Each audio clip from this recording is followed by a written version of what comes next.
मेरे अब्बा ने मेरा रिश्ता एक 16 साल के लड़के से दौलत के लालच में तय कर दिया।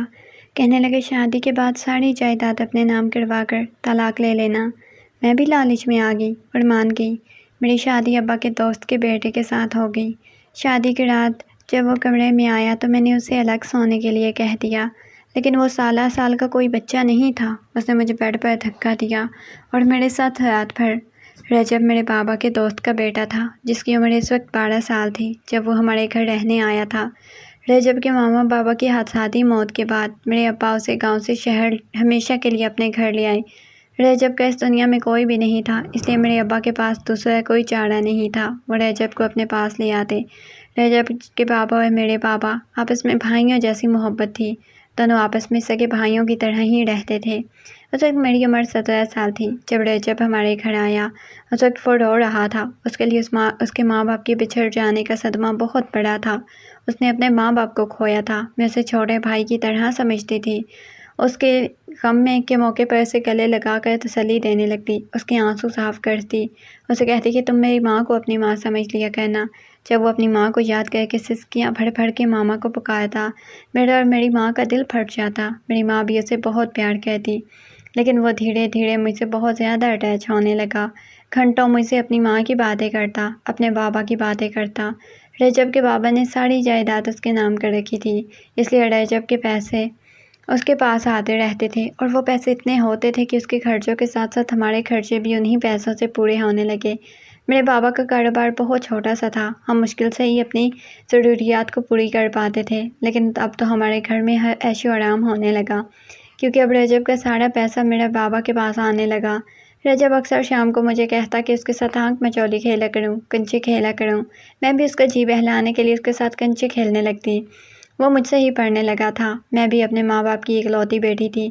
मुझे तो जैसे एक छोटा भाई मिल गया था, लेकिन मैं भूल गई थी कि सगा भाई अपना भाई होता है। मुँह वाले भाई भाई नहीं बन जाते। मैं उस वक्त पहले साल में थी। कॉलेज कभी कभी जाती थी, घर पर ही पढ़ लिया करती थी। खाने की जिम्मेदारी मेरी माँ ने मेरे ऊपर डाल रखी थी, इसलिए स्कूल से आते ही वो सीधा किचन में चला आता। इस वक्त उसके लिए रोटी बना रही होती। वो आते ही मेरे गले में बाहें डालकर कहता, किन्सा आज क्या बनाया है आपने मेरे लिए। वो बड़े लाड से पूछता। मैं उसे कहती, पहले अपने कमरे में जाओ, नहा धोकर फ्रेश होकर आओ, तुम तो सीधे किचन में चले आते हो। मेरी बात पर वो मुझे गौर से देखते हुए कहने लगता, इसके स्कूल से आने के बाद मुझे सबसे पहले आपको देखने की ख्वाहिश होती है। जितना वक्त मैं स्कूल में रहता हूँ, मेरा दिल आपको देखने के लिए बेचैन रहता है। मैं जानता हूँ स्कूल का वक्त आपके बगैर कैसे गुजरता है। आपको क्या पता आप मेरे लिए क्या हो। मुझे लगा शायद वो मुझसे इसलिए इतनी मोहब्बत करने लगा है कि इसके हर गम में मैंने उसके आंसू पहुँचे थे। 3 साल हो चुके थे उसे हमारे घर में रहते हुए। अब तो वो 10वीं क्लास में आ चुका था, इसलिए शायद मेरी आदत सी लग गई थी। सच तो ये था कि मेरा भी दिल उसके बगैर नहीं लगता था, लेकिन मैं तो उसे अपने छोटे भाई की तरह ही समझती थी। लेकिन मुझे इसकी मोहब्बत की शिद्दत का अंदाज़ा उस वक्त हुआ जब मेरी अम्मा की दोस्त का बेटा हमारे घर कुछ दिन के लिए रुकने के लिए आया था। वो अपनी जॉब के सिलसिले में कराची शहर आया हुआ था। मेरी माँ ने उसे घर पर ही रोक लिया था। जब तक तुम्हें तुम्हारे मतलब का कमरा नहीं मिल जाता, तुम हमारे घर पर ही रुक जाओ। अम्मा की सहेली के घर मेरा बचपन से ही आना जाना था और अम्मा की सहेली का बेटा हमीन भी मेरे घर आता जाता रहता था। बचपन से ही हमारी अच्छी खासी दोस्ती थी। मेरी माँ और उनकी सहेली ने मिलकर हम दोनों के रिश्ते की बात भी बचपन में ही तय कर दी थी और इस बात का पता मुझे और हमीन को भी था, इसलिए एक दूसरे के लिए हम वैसे ही जज्बात रखते थे। उसकी नौकरी लगी तो बहुत खुश था। कहने लगा, आंटी जी मुझे एक छोटा सा फ्लैट मिल गया है, अब मैं अपने फ्लैट में शिफ्ट हो जाऊंगा। जिस दिन उसकी नौकरी लगी थी, दूसरे शहर में उसकी माँ और उसकी बहन भी आई थी हमारे घर मिठाई के डिब्बे के साथ। हम सब लोग आए हुए थे। उन लोगों के खाने के इंतज़ाम के लिए मैं किचन में खड़ी चाय का इंतज़ाम कर रही थी। रजब भी किचन में खड़ा मेरी मदद कर रहा था। मैं चाय बना रही थी, वो पकौड़े बनाने के लिए आलू काट रहा था। बाकी सब चीज़ें मैं तैयार कर चुकी थी। आज सब कुछ मैंने हमीन की पसंद का बनाया था। रजब से बात कर रही थी जब रजब हमीन मिठाई लेकर किचन में आ गया। उसे देखकर मेरी नज़र खुद ब खुद शर्म से झुकने लगी थी। चेहरा गुलाबी होने लगता था। मैं उसे मिठाई उठाने लगी तो हमीन ने वो पीछे कर लिया। फिर उसने एक बर्फ़ी उठाकर मेरे मुँह के करीब कर दी। कहने लगा, मेरे हाथ से खाओ, मुझे अच्छा लगेगा। आज तो वैसे ही अम्मा तुम्हारी माँ से बहुत ख़ास बात करने आ गए हैं। इस बात पर मैंने शर्माते हुए कहा। मैंने थोड़ी सी बर्फ़ी ली, इसके हाथ से लेकर खाई। फिर मैंने कप में चाय डालने लगी, लेकिन मुझे नहीं मालूम था कि रजब को हमीन की बातें बहुत बुरी लग जाएंगी। हमीन मेरे पास ही शेल्फ से टेक लगाए खड़ा हुआ था, मुझे देख रहा था। कहने लगा, किन्जा पूछोगी नहीं अम्मा की ख़ास काम के लिए आई हैं। मैं जानती थी हमीन को बस अपनी जॉब लगने का इंतज़ार था, यकीनन अब शादी की ही बात होगी। लेकिन मैं अनजान सी बन गई। हमीन की नज़र मेरे दिल के धड़कन बढ़ाने लगी थी। मैंने पूछा, किस खास काम के लिए आई हैं? हमीन मुस्कुराने लगा, कहने लगा, तुम्हें हमेशा के लिए अपना बनाने के लिए। पता है किंजा, मैंने नौकरी लगते ही अम्मा से कह दिया था कि आप मेरे सब्र का इम्तिहान ना लें, मेरी किंजा को मेरे घर लाने का इंतज़ाम करें। अचानक रजब के चिल्लाने की आवाज़ पर हम दोनों ही अपनी होश की दुनिया में वापस आए थे। आलू काटते काटते रजब ने अपनी उंगली काट ली थी और अब इसे खून बह रहा था। अपने हाथ को दबाए चिल्लाने लगा। हमीन उसके पास गए, मैंने उसका हाथ पकड़ लिया। उसके हाथ से काफ़ी ज़्यादा खून बह रहा था, उसकी आंखों से भी आंसू बह रहे थे। हमीन ने रजब का हाथ मेरे हाथ से पकड़ लिया। उसका हाथ काफ़ी कट गया था। तुम भी ना किंजा, क्या ज़रूरत थी बच्चे से ये काम करवाने की? जाओ जाकर बैंडेज लेकर आओ। हमीन भी रजब के कटे हाथ को देखकर दुख से बोल रहा था। रजब मुंह बंद किए बस अपने दर्द को बर्दाश्त कर रहा था। बस मैं तो उसका हाथ देखकर ही बुखला सी गई थी, इसलिए तेज़ी से किचन से निकलकर अम्मा के कमरे में चली गई। बैंडेज उठा लाई थी। मेरी माँ और हमीन की माँ दोनों ही रजब के लिए परेशान होने लगे। वो रोए जा रहा था। मैंने कहा, दर्द हो रहा है? उसे रोता देखकर मेरी आंखों में भी नमी तैरने लगी। मुझे यहाँ परेशान देखकर बोला, हाँ बहुत दर्द हो रहा है, इतना कि सहा नहीं जा रहा। पता नहीं उसके लफ्ज़ों में ऐसा क्या था। मैं हैरत से उसकी तरफ देखने लगी थी। सभी रजब में लगे थे, ठीक से किसी ने कुछ खाया तक ना था, नहीं मेरी होने वाली सास ने कोई बात की थी। हमीन की माँ जाने से पहले कहने लगी, मैं एक बहुत ख़ास काम से आई थी, लेकिन रजब की तकलीफ़ की वजह से नहीं की, लेकिन अगली बार सारे रस्मों के साथ किंजा को हमीन के नाम की अंगूठी पहनाने आऊँगी। मुझे इसी वक्त इसी बात को लेकर ज़रा सी टेंशन हुई थी, न जाने अब मज़ीद आगे क्या होने वाला था। जब बाबा वापस आए तो हमीन की माँ चली गई थी। जब बाबा घर आए तो रजब को फ़ौरन से डॉक्टर के पास ले गए। रजब ने खाना मेरे हाथ से खाया। न जाने क्यों इसकी नज़रें लगातार मेरे ऊपर ही टिकी हुई थी। वो यकटक मुझे देख रहा था। पहली बार न जाने क्यों मुझे उसकी नज़र से उलझन हुई। पहली बार जी चाहा वो मुझसे अपनी नज़रें हटा ले। मैं नहीं जानती थी कि उसकी नज़र में क्या था, लेकिन मैं एक उलझन का शिकार हो रही थी। इसके बाद तो ये सिलसिला चालू सा होने लगा। उसकी बातें मुझे अजीब सी उलझन में डाल देती थी। मुझसे कहता, किंजा दुआ करे मैं जल्दी से बड़ा हो जाऊँ। मैं इसकी बात सुनकर हैरत से मुस्कुराने लगती। मैंने कहा, तुम बड़े होकर क्या करोगे? कहने लगा, अपने बाबा का सारा काम संभालूंगा, बहुत सारा पैसा कमाऊंगा, हमीन भाई से भी ज़्यादा। ये कहकर वो चुप हो गया। मैंने कहा, और फिर क्या करोगे? कभी आपको पहले मुझे ये बताएं कि आपको हमीन भाई और मुझ में ज़्यादा कौन अच्छा लगता है? उसके सवाल ने मुझे मुश्किल में डाल दिया था। मैं कैसे अपने मुंह से हमीन का नाम ले सकती थी? मेरी और हमीन की कोई लव मैरिज नहीं हो रही थी, हमारी अरेंज मैरिज हो रही थी। और जिस माहौल में मैंने परवरिश पाई थी, ऐसे ही मुंह उठाकर मैं अपने होने वाले शौहर का नाम नहीं ले सकती थी। मैंने कहा, ये कैसा सवाल है? तुम मेरे लिए छोटे भाई हो, जैसे वो मेरा मंगेतर है। लेकिन मेरा ज़िद पर अड़ा हुआ था। कहने लगा, मुझे बताओ, हम दोनों में से आपको सबसे ज़्यादा कौन पसंद है? मैं उसके सामने हमीन का नाम नहीं ले सकती थी, इसलिए कह दिया कि तुम मुझे बहुत अच्छे लगते हो। लेकिन मैंने भाई समझकर बोला था, लेकिन उसने ये बात अलग से ले ली। मैंने ऐसे ही मजाक में कही थी, जैसे कोई बड़ी बहन छोटे भाई को कहती है, उसका दिल बहलाने के लिए। मेरी बात सुनकर उसका चेहरा खिल उठा। कहने लगा, मैं जानता था मैं आपको इतना चाहता हूँ, कैसे मुमकिन है आपको मुझसे मोहब्बत ना हो? इसकी बात मुझे इतनी बुरी नहीं लगी थी जितनी उसकी नज़र की बेबाकी मुझे हैरान होने पर मजबूर कर रही थी। मुझे नहीं मालूम था कि वो मेरी मजाक की बात इतनी सीरियस ले जाएगा, जितनी उसकी नज़र की बेबाकी मुझे हड़बड़ाने पर मजबूर कर दिया करती थी। मैंने हमेशा उसे छोटा बच्चा ही समझा था, इसलिए उसके बारे में ऐसा सोच भी नहीं सकती थी। उसने 10वीं क्लास बहुत अच्छे नंबरों से पास की। हमीन की माँ इस बार मेरे लिए मंगनी का सारा सामान लेकर आई, हमारे घर में ही। लेकिन न जाने क्यों रजब चुप चुप सा था। मंगनी की रस्म घर पर ही की गई थी। मैं तैयार होकर हमीन के बराबर बैठी तो रजब कुछ देर तो मुझे यकटक देखता रहा। मेरी नज़र भी बार बार उस पर उठ रही थी, लेकिन उसकी आंखें न जाने क्यों लाल सी होने लगी। और जब हमीन मुझे अंगूठी पहनाने के लिए मेरा हाथ पकड़ा तो रजब तेज़ी से वहाँ से चला गया। मैं जानती थी उसे मेरे जाने का दुख है। मंगनी हो रही थी और 1 साल बाद मेरी शादी भी हो जानी थी, इसलिए वो उदास हो रहा था। लेकिन मैं भी क्या कर सकती थी? शादी तो मेरी एक दिन होनी ही थी। मैं हमीन से बेहद खुश थी। वो मेरे कान के करीब होकर सरगोशी करने लगा। कहने लगा, जितनी आई तुम खूबसूरत लग रही हो। क्या ख्याल है मंगनी के बजाय सीधा शादी कर लेते? कसम से किंजा, आज तो नींद आना मुश्किल है। उसके प्यार भरे लफ्ज़ सुनकर मेरे गाल शर्म से लाल हुए थे। मेरा चेहरा खुद ब खुद शर्म से झुक गया था। मुझे हमीन अच्छा तो लगता था, लेकिन उसके हिज़ार मोहब्बत ने मेरे अंदर हलचल से मचानी शुरू कर दी। सब मेहमान जा चुके थे। जब हमीन की फैमिली जाने लगी तो हमीन की बहन ने मुझे अलग से गिफ्ट पैक दिया। कहने लगी, हमीन भाई तो आपका दीवाना हो गया है, इसका तो बस नहीं चलता कि आपके लिए सब कुछ ही खरीद ले। उसने मुझे ये कहकर गोल्डन की चेन दी जिस पर हमीन लिखा हुआ था। मुझे किंजा उसे कहना कि हर वक्त उसे पहन कर रखे। मैंने शर्माते हुए अपनी नन से वो गिफ्ट पैक ले लिया और अपने कमरे में आ गई। वो लोग जा चुके थे। मैं बहुत खुश थी। चेन भी अपने गले में पहन ली थी। एक लड़की के लिए शायद बहुत खुशनसीबी की बात होती है कि उसका शोहर उसे इस कदर चाहता हो। अभी वो चेन अपने गले में देख रही थी जब हमीन की कॉल आने लगी। मैंने मुस्कुराकर उसका फ़ोन उठाया तो हमीन की बातें मेरा चैन छुड़ाने लगी थी। वो अपनी बेकरारियों का मुझसे जिक्र करने लगा था। उसकी बातों का जादू था कि मैं रजब को नज़रअंदाज करने लगी थी। हालांकि मैं जानती थी वो अपने कमरे में बैठा रो रहा होगा इस वक्त, लेकिन मुझे हमीन की बातों में दिलचस्पी थी। हमीन कहने लगा, मुझसे सब्र नहीं हो रहा, कुछ महीने बाद ही शादी की तारीख रख लेते हैं, वरना मैं तुम्हें कहीं भगा कर ले जाऊंगा। अभी मैं इसकी बात कर ही रही थी कि मुझे शोर शराबे की आवाज़ सुनाई दी। कांच टूटने की आवाज़ आने लगी। मैंने फ़ौरन से फ़ोन बंद किया और कमरे से बाहर आ गई। शोर रजब के कमरे से आ रहा था। मम्मी पापा भी मंगनी के फंक्शन के बाद थके हुए अपने कमरे में सो चुके थे। अब रजब के कमरे का शोर सुनकर वो भी लाउंज में आ गए थे। मेरे पापा ने रजब के कमरे का दरवाज़ा बजाना शुरू कर दिया, लेकिन उसने दरवाज़ा नहीं खोला, बल्कि चीख चीख कर दौड़ रहा था। अपने कमरे में मौजूद चीज़ों को पटक पटक कर तोड़ रहा था। कह रहा था, मैं आज खुद को ख़त्म कर लूँगा, आप लोग मेरी किंजा को मुझसे जुदा कर दोगे। ये सुनकर तो मेरी रंगत उड़ गई, कहीं वो खुद को कुछ कर ना बैठे। मैंने दरवाज़ा खटखटाया। मैंने उसे अपनी कसम देकर कहा, दरवाज़ा खोलो। कहने लगा, नहीं खोलूँगा, आपको मुझसे प्यार ही नहीं, तभी तो मुझे छोड़कर जाएंगे, मैं मर जाऊँगा। शौक से शादी कर लीजिएगा। इसकी बातें जनून देकर मेरे होश उड़ गए। अम्मा बाबा भी हैरान और परेशान खड़े थे। मैं अभी भी यही समझ रही थी कि उसे मेरे दूर जाने का दुख है, मेरे दुख के बाद अकेला हो जाएगा। उसे एक दोस्त, एक बहन की ज़रूरत थी, लेकिन मैं गलत थी। ये जुनून, ये मोहब्बत भाई बहन या दोस्त वाली नहीं, बल्कि ये जुनून कुछ और ही था। अंदर से चिल्ला चिल्ला कर बोला था, सारी दुनिया को आग लगा दूंगा, खुद को ख़त्म कर लूँगा, नहीं जीना मुझे अपनी किंजा के बगैर। इसकी बातें सुनकर मेरी माँ भी रोने लगी। उसके जुनून का ये रंग आज हमने पहली बार देखा था। सबकी जान पर बन गई थी, कहीं खुद को नुकसान ही ना पहुँचा ले। मैं रोने लगी। मैंने कहा, तुम्हें मेरी कसम है, तुम खुद को कुछ नहीं करोगे, दरवाज़ा खोलो।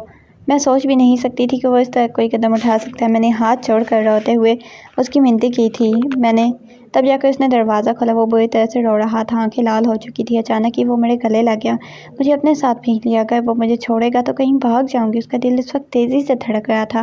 कहने लगा, उतार फेंके ये अंगूठी। वो आदमी होता कौन है आपको, आपसे शादी करने वाला? वो किसी छोटे बच्चे की तरह मेरे साथ लगा रो रहा था। मेरी माँ ने आगे बढ़कर उसको मुझसे दूर किया और अपने साथ लगा लिया। वो माँ के साथ लगकर रो रहा था। कहने लगा, खुदा के लिए आंटी जी, मुझे इतना बड़ा दर्द मत दे। मेरे माँ बाप को तो खुदा ने मुझसे छीन लिया, मेरी किंजा को मुझसे मत दूर करें। इसने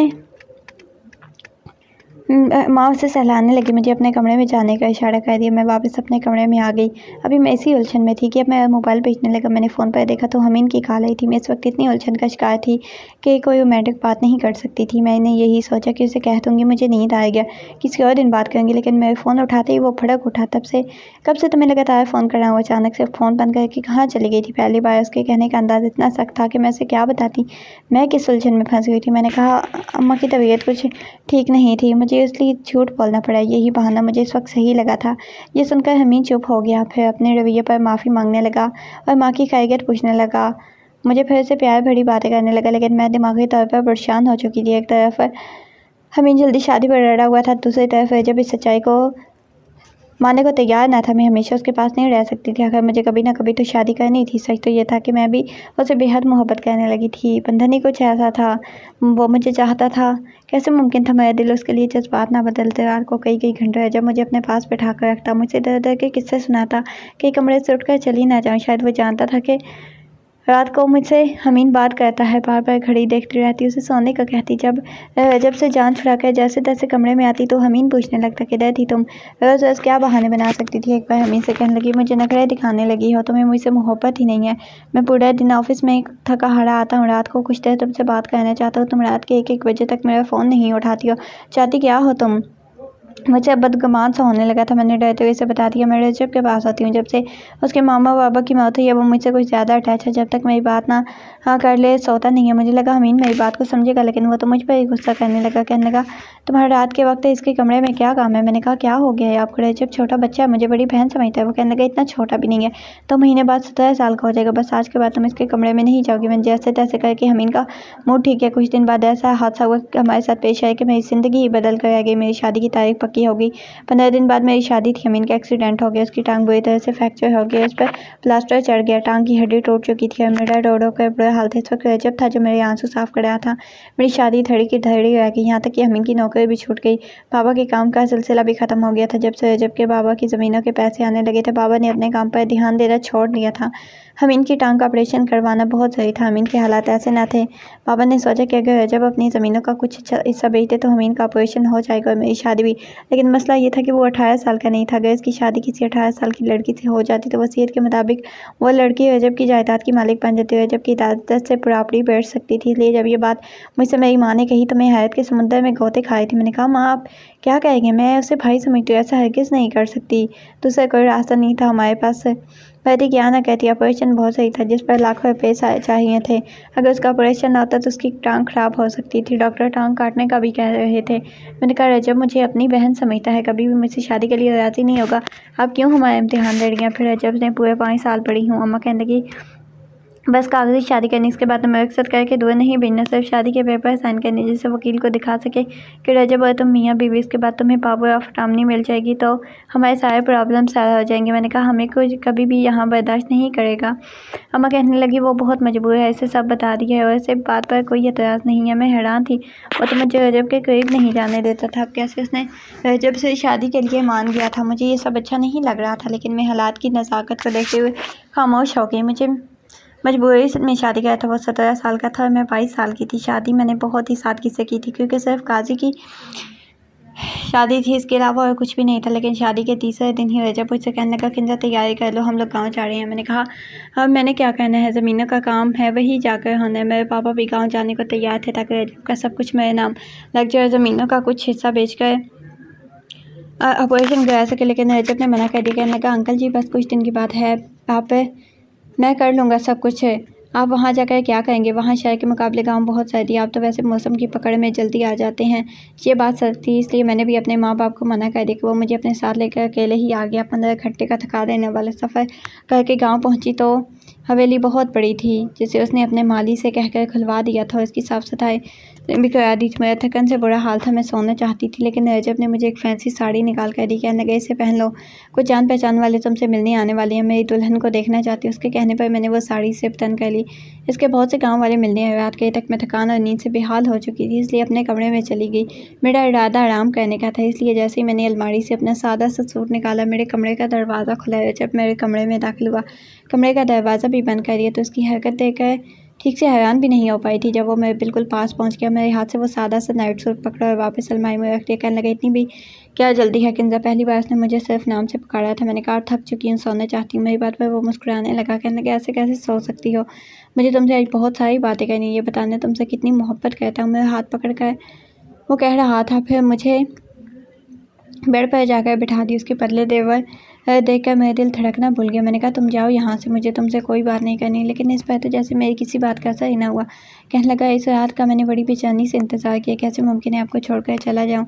शादी की है मैंने आपसे, मुझे मेरा हक चाहिए। ये कहकर उसने मुझे अपनी बाहों में फैली। उसकी गर्म गर्म सांसें मेरे चेहरे पर पड़ने लगी।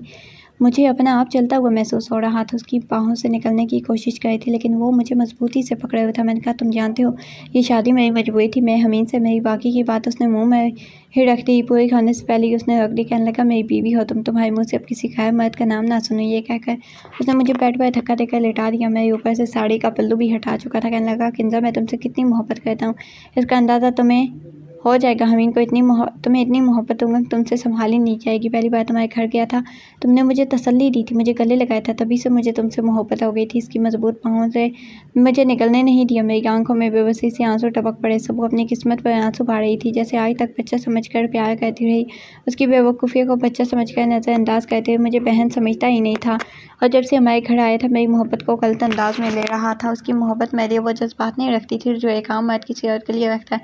रात भर उसने मुझे अच्छी तरह समझा दिया था कि वो मेरा क्या लगता है। उसे दूर मंगनी पर हंगामा भी उसने किया था। हमीन से दूर रखने के लिए वो मुझे अपने पास फाने से बिठाए रखता था, यहाँ तक कि हमीन से बात ना कर सकूँ। हमीन का एक्सीडेंट भी उसी ने करवाया था। नौकरी भी नहीं थी, इसलिए मैं माँ बाप उसी जायदाद के लालच में मेरी शादी उसके साथ कर देंगे। मुझसे कह चुका था कि वापस शहर नहीं जाएगा, ना ही अपना कुछ मेरे नाम करेगा। मुझे मोहब्बत करते इसलिए मुझे उसके साथ रहने, जो रिश्ता मेरे साथ बना चुके हमीन को पता चला तो वो मुझे कभी कबूल नहीं करता। रजब कहने लगा, कसूर तुम्हारा है किंजा, तुमने मुझे कभी अपने करीब आने से मना नहीं किया, मुझ पर कभी कोई हाथ नहीं लगा, इसलिए मुमकिन ही नहीं था कि आपको किसी और का होने देता मैं रो रही थी, इसलिए मैंने मोहब्बत सिर्फ अमीन से की थी। रिश्ता मुझे रजब से निभाना था। मैंने उससे हमदर्दी की थी जो मुझे महंगी पड़ गई है। शायद उसकी बात ठीक थी, वो इतना बच्चा भी नहीं था कि मैं उसे अपने करीब आने देती। मैंने जब फ़ोन अपने पापा को सारी बात बताई तो वो हैरान हो गए। उन्होंने रजब को बहुत बुरा भला कहा। कहने लगे तुमने हमारे एहसानों को भूल के, और जब तुम्हारा कोई नहीं था हमने तुम्हें सहारा दिया। पापा तो मुझसे कहने लगे तुम अभी के अभी तुम्हें लेने आया हूँ, तुम्हें रजब से तलाक दिलवा दूंगा। लेकिन जब मेरी माँ को सब बात का पता चला तो उन्होंने मुझे फ़ोन पर समझा दिया कि इनसे जो हो गया उसे भूल जाओ। तुम्हारा शौहर रजब है, उसे कबूल कर जाओ। रिश्ता तुम दोनों के बीच बन चुके, इसके बाद हमीन तुम्हें कबूल नहीं करेगा, तुम्हारी ज़िंदगी बर्बाद हो जाएगी। रजब तुमसे मोहब्बत करता है, तुम्हारी मोहब्बत में ही उसने ये सब कुछ किया। अपने दिल से हमीन को निकाल दो और इस दिल से कबूल कर लो। मैंने फ़ोन बंद कर दिया। आगे क्या फ़ैसला करना चाहिए? रजब को कबूल कर लेना चाहिए या फिर अपने पापा के साथ चली जाऊँ, कोर्ट से रजब से तलाक ले लूँ? मेरी मुश्किल आसान करें।